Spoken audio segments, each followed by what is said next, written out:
My name is Keaton Bennett, and this project is entitled Coping, Adapting, and Surviving.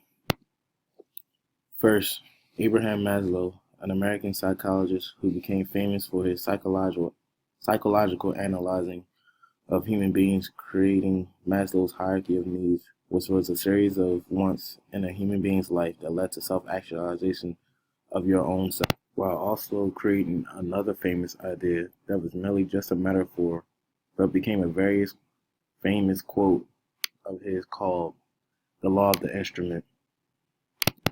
In this law, Maslow stated, when the only tool you have is a hammer, all your problems resemble nails. Now this quote has many interpretations and many arguments, both inductive and deductive, which have been established for attainment and understanding. And through the understanding of this quote, I too have created my own deductive argument to explain the meaning of what Maslow meant. The deductive argument that was fabricated from this argument was the following. If you can cope, then you can survive. If you are able to survive, then you are able to adapt. Therefore, if you can cope, then you are able to adapt. Now first, my deductive argument has to deal with coping, adapting, and surviving, based off of Maslow's quote. In his quote, he said that when given a hammer, all your problems resemble nails, meaning everyone suffers. No matter if it is a big or small situation, it is the way we deal with those situations that determines if we will survive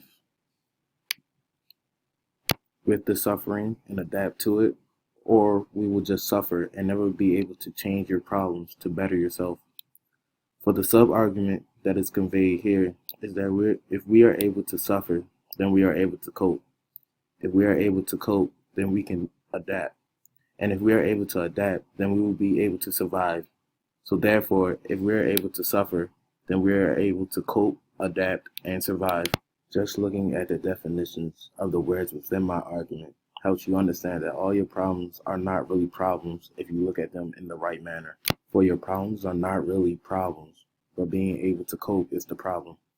For the psychological definition of coping is expending conscious effort to solve personal and interpersonal problems, and seeking to master, minimize, or tolerate stress or conflict. Coping is probably the hardest thing us human beings can do, as it helps us realize that we have problems, and adapting is a way in which we change those problems. Adapting has more to do with the after effects of coping, as we change our lifestyle to fit the problem or to extinguish the problem. Surviving will be the final step of overcoming suffering, as it is the finished product of the entire process in which the law of the instrument becomes true. As we went through each step of the deductive argument, following the argument to become a valid, sound, deductive, hypothetical syllogism, I understand this to be a valid, sound, hypothetical syllogism because of all my premises are true, with a true conclusion making my argument valid. My argument is sound as I have proven that my argument is both valid with a true conclusion, and lastly, my argument is a hypothetical syllogism as it is in standard form as a if-then statement. However, there is also a counter-argument to all of this logic. Abraham Kaplan, an American philosopher who done many philosophical work in the behavioral science, came up with a counterexample of Maslow's law of the instrument. He stated, give a small boy a hammer, and he will find that everything he encounters need pounding. I interpret this argument to be a counter-argument because he believes that single-minded people use the law of the instrument to never change, as he focuses on people that don't have enough reason or logic to change their ways or situations, as they lack the capability to think outside of the box and come up with ways to cope and survive.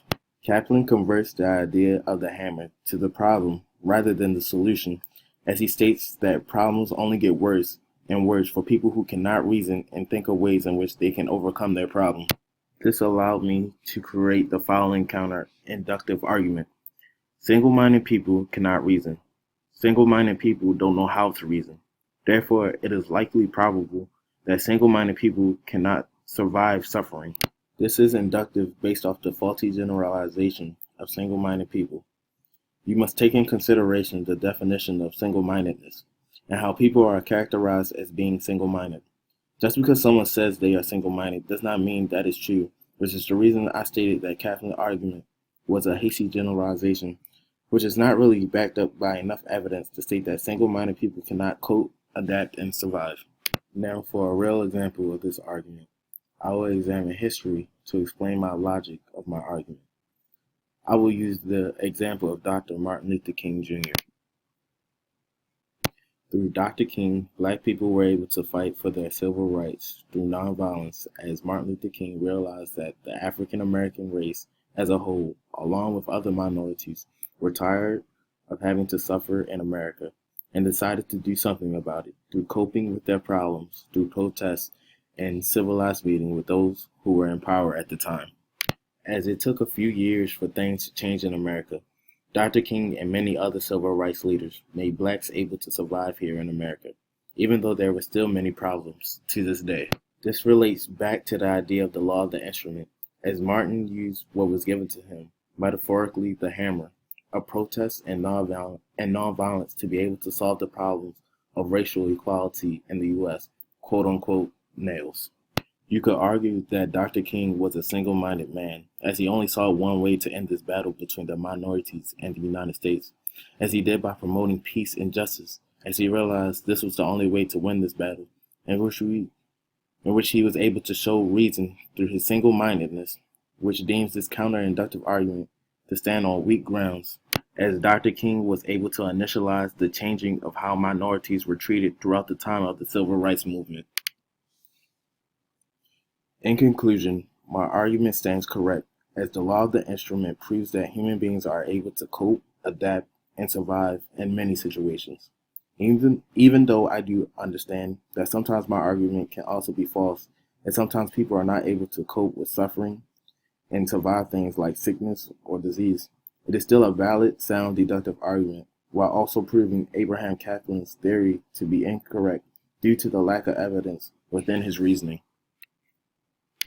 Thank you all for listening and viewing my presentation entitled Coping, Adapting, and Surviving.